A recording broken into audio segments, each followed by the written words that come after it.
Hello students. तो last 3 days से 16, 17 and 18 of February आप लोगों का DSSB का PRT का एग्जाम चल रहा है।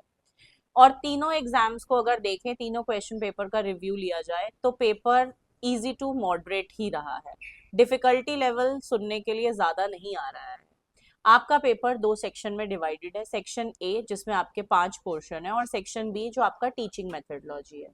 पहले बात करें अगर सेक्शन ए की, तो बेटा मैथ्स में एवरेज से, सिंप्लीफिकेशन से, वर्क डिस्टेंस, टाइम, स्पीड, इनके क्वेश्चंस काफी ज्यादा देखे जा रहे हैं। परसेंटेज के भी, रेशियो प्रोपोर्शन के भी। और क्वेश्चंस जो हैं वो बेसिक हैं, मतलब बेसिक इजी कैलकुलेशन पे है 10th लेवल तक की। अगर आपने अच्छे से प्रैक्टिस किया हुआ है तो आप अच्छे से मैथ्स का पेपर सॉल्व कर पा रहे होंगे।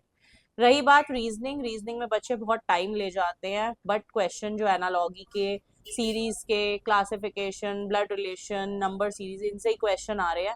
मिरर वाले से भी क्वेश्चन था एक पेपर में जो देखा गया है। और पेपर जो है वो भी ठीक है, बस टाइम मैनेजमेंट इंपॉर्टेंट है। इंग्लिश हिंदी नॉर्मल आ रही है, बहुत इजी आ रही है, मैं ये भी कह सकती हूँ, क्योंकि हिंदी इंग्लिश का लेवल को अपग्रेड नहीं किया। वो नॉर्मल लेवल की आ रही है, जो आप अपना बेसिक ग्रामर और वो कैप पढ़ रहे थे उसी पे। जीके की बात करें तो पॉलिटी के, करंट अफेयर्स के, जो दिल्ली में जितने भी रिलेटेड इश्यूज हैं उनसे रिलेटेड, या पास्ट 6 से 8 महीने की न्यूज अगर आप रेगुलर पढ़ रहे हैं तो आपका करंट अफेयर वाला, जीएस वाला पोर्शन अच्छे से हो जाएगा। टीचिंग मेथडोलॉजी की बात करें तो एनालिटिकल पेपर है, कॉम्पिटेंसी बेस्ड पेपर है, एकदम रट्टे वाला पेपर नहीं है। कुछ पेपर्स में प्याजे, कोलबर्ग, कोल और वाइगॉट्स्की, ब्लूम टेक्सोनॉमी, ये वाले क्वेश्चंस देखे गए हैं।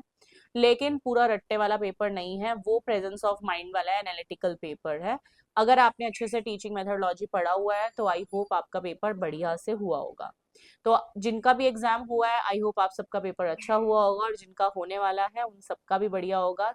पॉजिटिव रहिए। All the best to everyone.